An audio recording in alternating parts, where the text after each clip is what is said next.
नमस्कार मित्रांनो, स्वागत आहे आपल्या किसान मित्र यूट्यूब चॅनलमध्ये. बघा, या चॅनलच्या माध्यमातून आज एक मोठी अपडेट समोर आलेली आहे. लाडकी बहीण योजनेतील मोठी अपडेट याच्याविषयी आजचा आपला व्हिडिओचा विषय आहे. या दिवशी महिलांच्या खात्यावरती 2100 रुपये येणार आहेत. बघा, लाडली बहीण योजना सर्वांना माहिती आहे. महिलांच्या सन्मानासाठी 1500 रुपये सरकार महिन्यात देत आहे. सरकारने जाहीर केल्याप्रमाणे सरकार जर निवडून आले तर 600 रुपये याच्यामध्ये वाढ करण्याचा निर्णय सरकारने घेतला आहे. म्हणजे आता एका महिलेला एक महिन्याला 2100 रुपये मिळणार आहेत. मग हे 2100 रुपये कधी येणार आहे त्याच्या संबंधीचा आपला आजचा व्हिडिओ असणार आहे. सुरुवातीला ज्या महिला, जे शेतकरी आपल्या चॅनलला नवीन असतील त्यांनी चॅनल लाईक करा, सबस्क्राईब करा. मुख्यमंत्री लाडकी बहीण योजना ही सर्व महिलांच्या सन्मानासाठी मुख्यमंत्र्यांनी चालू केलेली आहे. या योजनेअंतर्गत ज्यांनी फॉर्म भरलेले असतील, ज्यांचे फॉर्म अपलोड झालेले असतील, तेव्हा फॉर्म कंप्लीट झालेले असतील, अशांना 5 हप्ते आलेले आहे. आता 6वा, 7वा, 8वा हप्ता कधी येणार आहेत बघा, याच्याविषयी आपला आजची माहिती व्हिडिओ असणार आहे. आता बघा, 6वा हप्ता हा 2100 रुपये येणार आहे. 7वा हप्ता पण 2100 रुपये येणार आहे.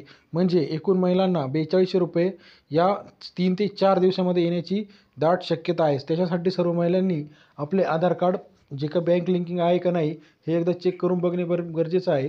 काही महिलांचे अकाउंट बंद पडलेले असते, त्याची KYC व्यवस्थित झालेली आहे का नाही हे बघणं गरजेचं आहे. आता बघा, 23 नोव्हेंबरला मोठी खुशखबर आलेली आहे. राज्यामध्ये परत एकदा तुमचं महायुती सरकार आलेलं आहे. मग महायुती सरकार आल्यामुळं आता राज्यामध्ये परत ही योजना चालू होणार आहे आणि या योजनेमध्ये आता वाढीव निधीसुद्धा सरकार देणार आहे. मग हा वाढीव निधी किती असणार आहे तर 600 रुपये महिन्याला वाढ होणार आहे. म्हणजे 2100 रुपये आपल्याला सर्व महिलांच्या खात्यामध्ये येत्या 3 ते 4 दिवसामध्ये जमा होतील, अशी मुख्यमंत्र्यांनी घोषणा केलेली आहे. याच्या संबंधीचा जी काही योजनेचा निधी आहे तो निधी वितरित होण्यास 2 ते 3 दिवसात जेव्हा सरकार तयार होईल, त्या सरकार तयार झाल्यानंतर लगेच येणार आहे. जर तुम्हाला व्हिडिओ माहितीपर वाटला असेल, व्हिडिओ लाईक करा, सबस्क्राईब करा, शेअर करा. त्याचबरोबर आपले पैसे व्यवस्थित येण्यासाठी आपलं अकाउंट लिंकिंग आहे का नाही KYC करून बघा.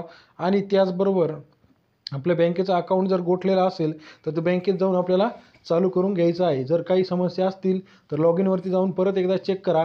ज्या महिलांनी दुसऱ्या कोणत्या योजनेचा फायदा घेतलेला असेल त्यांनी ह्या योजनेचा फायदा घेऊ नये अशी विनंती आहे. नाहीतर त्यांच्यावर सरकारी कायदेशीर कारवाई होऊ शकते, असं सरकारने जाहीर केलेलं आहे. इतर कोणत्या जे काही सरकारच्या योजना आहे त्यांचा फायदा घेऊ नये. धन्यवाद मित्रांनो. व्हिडिओ आवडल्यास लाईक, सबस्क्राईब, शेअर करा.